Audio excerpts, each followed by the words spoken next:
Linnya lya Paatiri n'erya Mwana n'erya Mwoyo Omutuukirivu. Amiina. Essaala Bikira Maria gy'ateesammula. Ayi Maria kabaka wange mmange, nze neeyanjulira gy'oli nga sirina kyendekayo, ate nkusingira omusingo gw'okwagala kwange. Kusitulira leero amaaso gange, amatu gange, akamwa kange, omwoyo gwange, nange nkwekwasa nze nno omulamba. Ayi mmange omulungi, bw'olaba neerimbise ku ggwe, naawe nkuuma nzibiranga omuddu wo ku bo. Abaana ba Katonda abaganzi mbalamusaako nnyo nnyini ddala mu linnya lya Mukama waffe era mulokozi waffe Yesu Kristo. Nnenya yaffe ya wiiki eno ani boss? Nnenya yaffe ya wiiki eno ani boss? Mikwano gyange, waliwo olutalo olutagambika olugenda mu maaso mu buli omu ffe, mu buli omu ku ffe, wakati w'omwoyo n'omubiri, between the spirit and the flesh. Ebyetaago oba okuyaayaana kw'omubiri kuwooma nnyo, era ojja kwesanga nti kaabe mwana muto si gwamuyigiriza okweyagaliza, kuba na mululu, kwepanka, bukodo n'ebintu ng'ebyo omubiri bye gwetaaga. Omwana yeesanga bwesanzi ng'abirina, omubiri gwo gwanguwa okubimuteekamu amangu ddala. Newaakubadde tulina omubiri n'omwoyo, bulijjo omubiri gwagala nnyo okulaga n'okweyoleka nti gwe guli ku ntikko, gwe guli mu buyinza, nti gwe gufuga. Bwe tuddayo mu buto, ojja kwesanga nti twayagalanga buli kintu kye tulowooza kitukolerwe nga bwe twakyagalanga. Nga bw'oyagala okuyonka, oyagala maama akuyonsezeewo mukadde ako. Bw'oyagala okuweeka, okwebaka, kyekimu. Yakwebaka, oyagala kwebakirawo mukadde ako. Oyagala kuweeka, oyagala bakuweeke mukadde ako. Nga buli ky'oyagala okulya, oyagala kikuweebwe, ate kikuweebwe mukadde ako. Ng'oli muto, oba ng'oli muto mwaka gumu, 2, 3 n'okudda wakati awo, kiyinza okutegeerekeka. Mwaka gumu 2 kitegeerekeka. Naye bw'oyingira emyaka 30, 40 ng'okyatambulira mu ntegeera eyo emu, olwo oba ofuuse kirala. Bakulu, tulina okulekeraawo okukkiriza okufugibwa feelings zaffe, okuddira omubiri n'oguwa buli kye guyaayaanira. The scripture in Romans 8 talks about dying to the flesh. Dying to the flesh. Kino kitegeeza obutamala gatambulira ku byetaago bya mubiri. Obutamala gatambulira ku ntoli za byetaago bya mubiri. Buli gwokkiriza okutambulira ku buli mubiri bye gwetaaga, oba ofuuse wa layisi nnyo. Era awo tuyinza okugamba nti gundi akula nti gundi akula mubiri, naye mu mwoyo okusobola okuzuula amaanyi agali mu ggwe, obusobozi, obuyinza, ebitone, olina okubanga omuntu ow'omunda yafuga ow'okungulu. Awo bw'omanyira amaanyi go. Olina okutandika okwaŋŋanga n'okugumira obulumi bw'okulumya omubiri. Omwoyo gusobole okudda mu buyinza. Olwo olabe kye bayita graph. Lwaki Omukama atuwadde munyeenya eno? Kuba bangi tugudde mu buzibu. Twavuwadde, tufiiriddwa emirimu, tuswadde, tufuuse ekisekererwa mu families zaffe ne communities okutwalira wamu, lwa kuwa maanyi oba kuwa buyinza mibiri gyaffe okutufuga. Boosi wo, muzaddewo n'akunenya oba n'akuboggolera olw'ensonga emu oba endala. Ebirowoozo bino bikugamba nti lwaki okkiriza okuboggolera? Naawe muddemu, lwaki akkangakanga? olaba olw'okumuddamu boosi wo bannyoko bw'ofuuse kiwaja awaka gw'omwana bwe guba mulimo olaba bw'ogufiirwa olw'okuwa emotions zo olw'okuwa feelings z'obuyinza omubiri gujja kugamba nti tofaayo ojja kufuna mangu awo feelings zo zikugambe nti tofaayo omubiri gwo guwe buli kye gwagala okulya buli kye gwagala okulya weeyongereyo eccupa y'omwenge endala lwaki weerumya boga lya n'eyokusatu ebbiri tezimala mbu exercises lwaki okuluusa nnyo omubiri gumba okola exercises wamma abo baveeko obulamu bwa kiseera weeriire era weenywere buli kyoyagala mu bungi bw'okyagaliramu olina okukola olubuto abantu bategeere nti wakolamu gwe kale friends, the flesh always wants to be comfortable, and when you are always comfortable you never grow. I'm saying that the body, the flesh wants to be comfortable, and when you happen to be comfortable always, you never grow. The more you discipline yourself to do certain things, the more you grow in those areas. The scripture says in Hebrews 12 that no discipline at the time seems pleasant, but later on it will produce a great harvest. Bakulu ebibala by'okulumya omubiri oyinza obutabifunirawo kati, naye nga wayise ebbanga ebibala by'onoofuna bijja kukussa essanyu. Tulina okwemanyiza okulowooza ku ky'omu maaso kubanga gw'omubiri gwagala kyakati. Abantu bangi bawadde omubiri kye gwagala kati, naye ng'enkya bagenda kukaaba. Omuntu yenna omwegendereza asukka ku kyafuna kati n'alowooza ku ky'enkya. Omubiri gujja kubanja ebiwoomerera, ebintu ebisiike, different junk foods.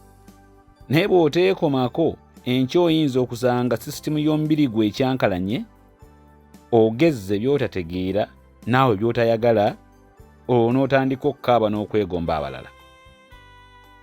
Waliwo akadde omwami oba omukyala wo bw'akugamba ebigambo n'owulira ng'oyagala kumuddamu, naye nga bw'okikola oyinza okutandikawo sematala owookusatu nga either osirika n'osigaza amaka oba n'osigaza eddembe, oba n'omuddamu n'ogafiirwa oba n'ofiirwa eddembe. Remember my friend that the flesh normally sounds louder than the spirit. Don't fall for its trap. It's better to pay for the price of discipline today to avoid the regrets tomorrow. I'm saying it's better to pay for the price of discipline today to avoid regrets tomorrow. Abantu bangi batuuse we batuuse ne ku bye batuuseeko mu nsi ey'omwoyo n'ey'omubiri, si lwakubanga bali just lucky, naye lwakuba balina discipline. I'm saying nti abantu bangi batuuse we batuuse ne ku bye batuuseeko mu nsi ey'omwoyo n'ey'omubiri, si lwakubanga bali just lucky, naye lwakuba balina discipline. Abantu abamu bayiga okugamba nti nedda ku byetaago by'omubiri, and for many people discipline has been the key for their success. Yes, omubiri guyinza okubanja outings ezitakoma, protein eza buli kaseera, kuba ebyo biguwa essanyu. Kati naawe bw'otawuliriza mwoyo gwo kye gukugamba n'otambulira ku feelings, waligwa mu addictions oba oliawo n'okufiirwa amaka. Wuliriza mukwano gwange. The spirit will tell you what you want, but that doesn't mean that that's the best for you. Omubiri gwo gujja kutegeeza kye gwagala, naye tekitegeeza nti kye kirungi gy'oli.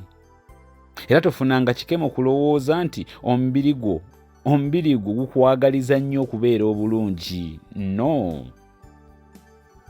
Gwo tegufa ku ssanyu lya nkya, gufa ku lya kati.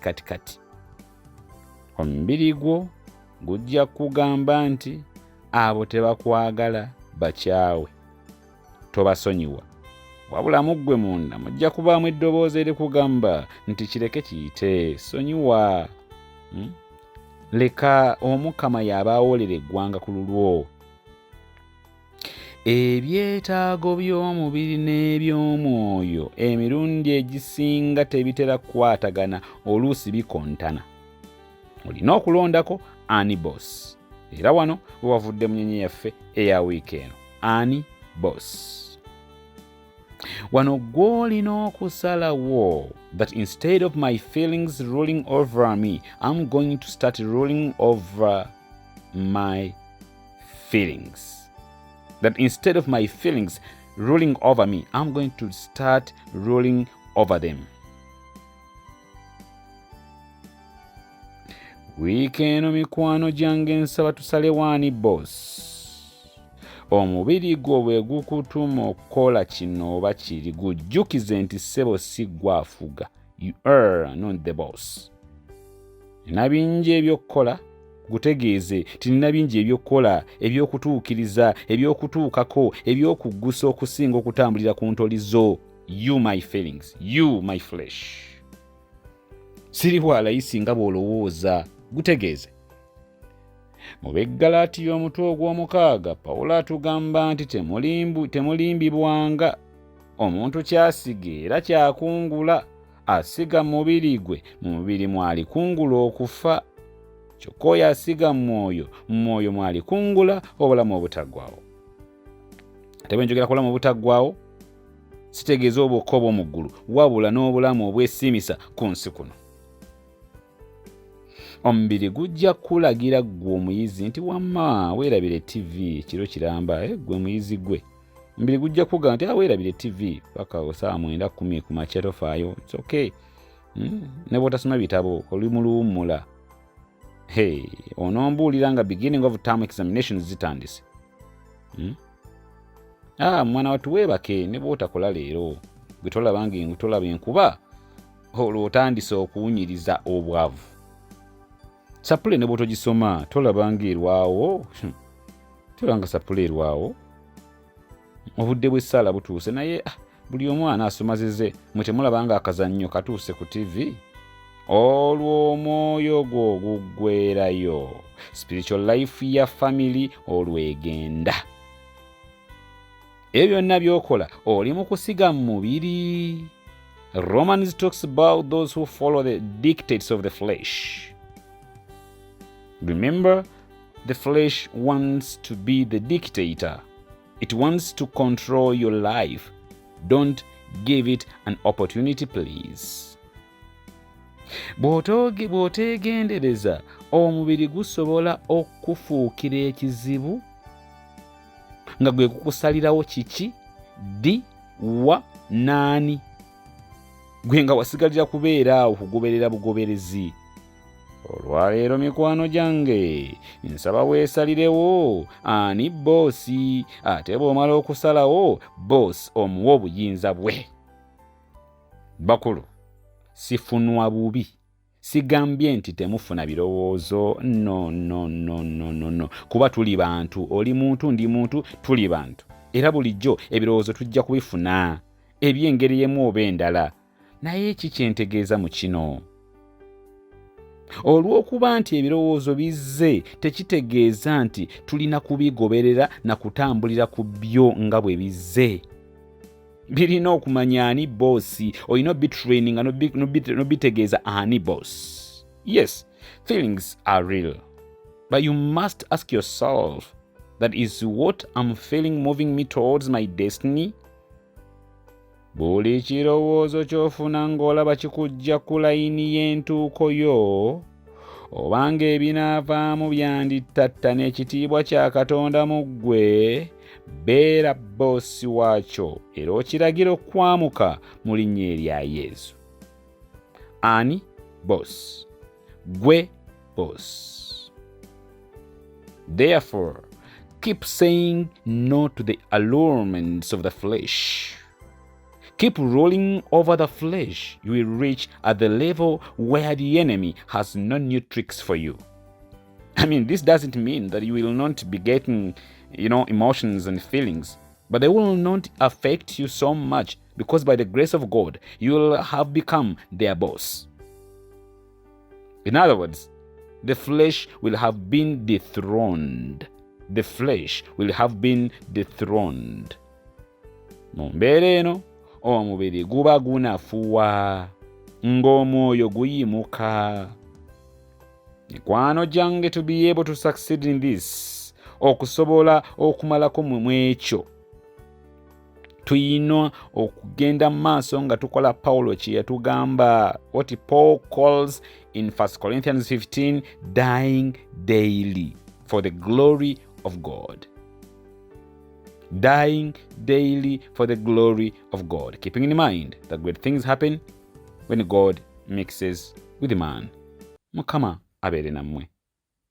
Omukisa gwa Katonda omuyinza wa buli kantu Patiri ne Mwana ne Mwoyo Mutuukirivu banange gubakuume gubasigaleko kati n'ennaku zonna ez'obulamu bwammwe.